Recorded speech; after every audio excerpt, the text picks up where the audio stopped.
Subcutaneous is the next one we're gonna do. Subcutaneous can be insulin or it can be a regular vaccine or immunization.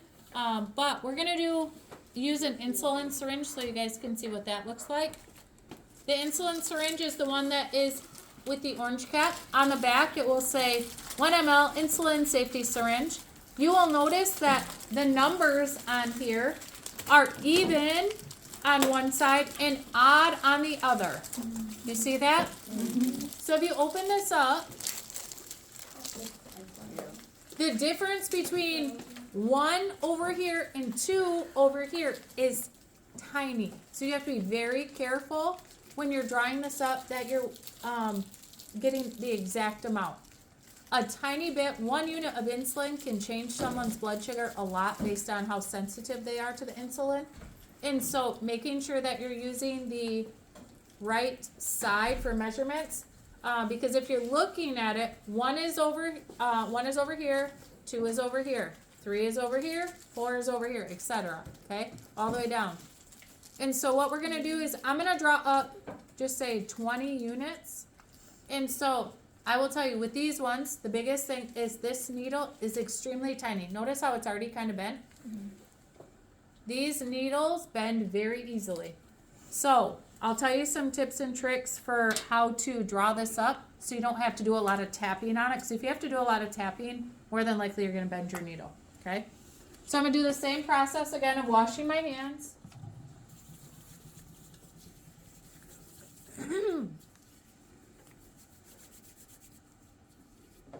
Cleaning the top of my vial.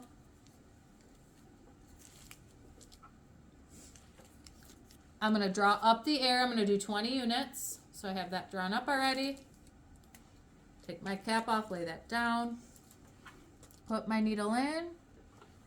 Very carefully turn it over. And honestly, with these ones, it is best, and the easiest way not to get bubbles is to pull back fast and then let it fill up. As in, you're going to want to, turn this around. Sorry, so you can see. Pull back fast, hold it down, and let it fill up. It's not like I'll push this back in so I can show you. It's not like a slow one where you're pulling back like this because you're going to end up with a bubble. It is typically best to do this as in pull down and hold it and let it fill up, okay? That is the best way to not get bubbles with these little tiny needles. So then I'm going to go ahead and push up to the 20. And like I said, the difference between 19 and 20 and 21 is tiny. So you have to be very careful. Go ahead and pull that out. One-handed scoop to recap it.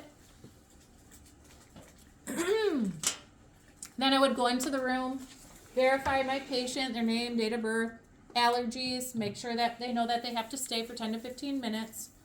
And then I would describe the sites that we can inject it in. So the sites for subcutaneous injections include what? Where? Abdomen. Abdomen. Abdomen. How far away from the belly button?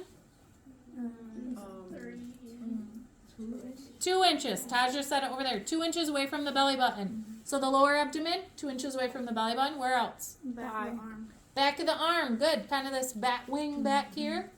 The thigh, the top of the thigh, kind of that fatty area on the top of the thigh. Good. So I'm going to find my site. I'm going to put my gloves on.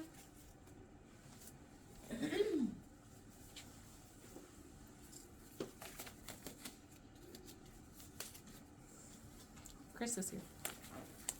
I'm going to clean my site.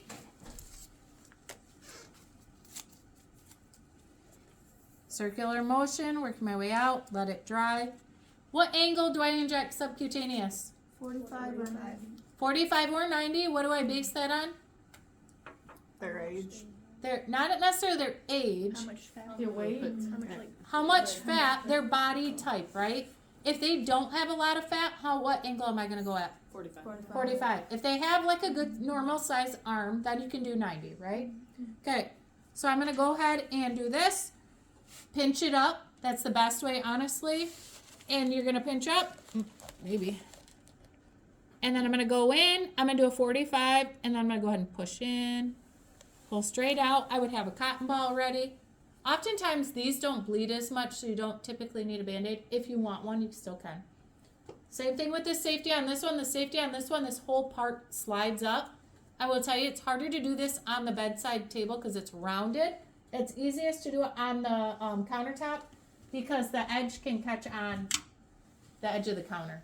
Now, when it pulls up like this all the way, you still have to twist it to lock it in place, so that you will have to do with your hands. So once it's pulled up, you have to twist it and then it locks in place.